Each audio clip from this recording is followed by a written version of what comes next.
Yahobu, Bapak Ibu Pendeta, Sinenge, Majelis dan warga Gereja Amin, ini adalah channel YouTube Sinode Gereja Amin. Karena itu, bagi yang mencintai Gereja Amin, tontonlah, subscribe, like, dan bagikan. Gereja Amin yang tangguh, mandiri, dan peduli. Tuhan Yesus memberkati.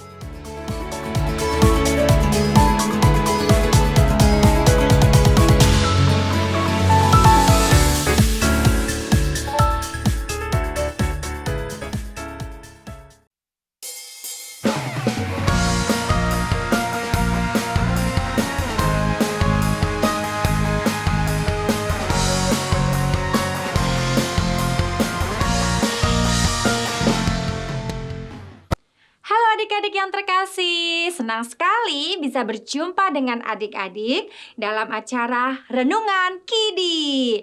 Wah, terima kasih ya adik-adik sudah selalu semangat dan juga sukacita serta setia mendengarkan Renungan Kidi. Dan kali ini berjumpa kembali dengan Kak Kristina. Adik-adik, yuk sebelum kita melanjutkan perenungan kita berdoa. Tuhan, terima kasih kalau hari ini kami boleh juga diberikan waktu untuk merenungkan firman Tuhan. Biarlah firman Tuhan yang kami renungkan semakin membentuk kami menjadi anak-anak yang bertumbuh di dalam Tuhan. Kami bersiap sedia untuk mendengarkan firman-Mu. Dalam Kristus Yesus kami berdoa. Amin. Adik-adik, diceritakan Andi mendatangi Siska. Dan Andi mengejek Siska. Siska, papamu seorang penari ya? Laki-laki kok jadi penari? Ketika mendengar itu, Siska segera pindah tempat duduk di sebelah Kiki. Dan Kiki yang mendengar hal itu lalu menghibur Siska. Siska, tidak usah dengarkan ejekan dari Andi. Setiap pekerjaan itu bisa dilakukan oleh laki-laki maupun oleh perempuan. Gak masalah kok. Yang penting bukan pekerjaan yang jahat atau yang buruk. Adik-adik, pernahkah kamu mengejek atau diejek orang lain? Yuk kita mau belajar untuk jadi anak-anak yang tidak mengejek, tidak membuli orang lain.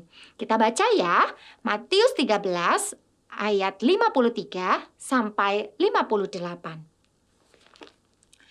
Matius 13 ayat 53 sampai 58 dikatakan demikian. Setelah Yesus mengakhiri cerita-cerita perumpamaan itu, ia pun pergi dari situ. Setibanya di tempat asalnya, dia mengajar orang-orang di situ, di rumah ibadat mereka.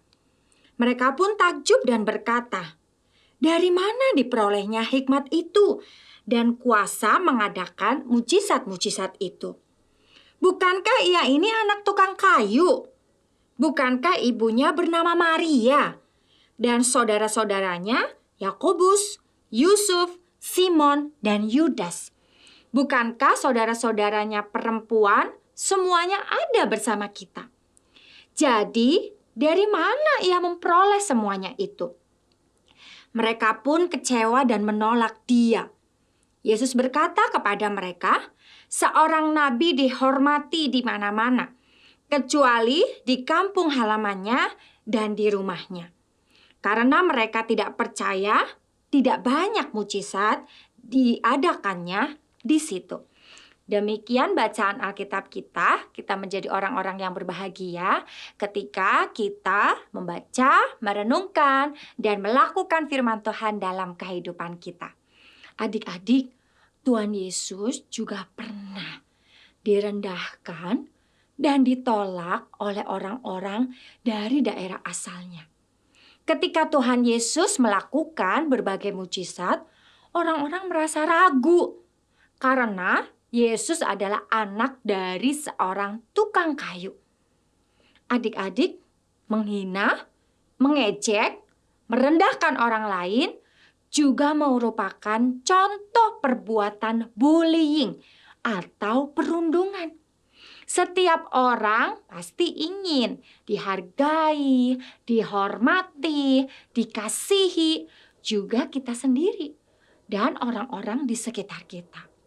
Tuhan tidak suka melihat kita saling mengejek, saling menghina, atau merendahkan sesama kita. Ayo adik-adik, kita belajar mau sayang, mau menghargai sesama kita. Stop untuk membuli, stop untuk mengejek atau menghina. Adik-adik bisa ya jadi anak yang baik, yang disukai oleh teman-teman adik-adik. Yuk kita berdoa. Tuhan, kami terus mau belajar jadi anak-anak yang baik. Kalau kami pernah mengejek, kami pernah menghina, kami pernah membuli orang-orang di sekitar kami, ampuni kami. Kami mau menjadi anak-anak yang disukai oleh Tuhan dan sesama. Kami mau untuk belajar sayang kepada orang-orang di sekitar kami. Kami mau tidak membuli, tidak mengejek, tidak menghina orang-orang di sekitar kami. Terima kasih ya Tuhan, tolong kami setiap waktu. Amin. Adik-adik, demikian renungan kita hari ini. Jangan lupa subscribe, like, dan bagikan kepada sahabat-sahabat kita yang lain. Tuhan Yesus memberkati. Dadah!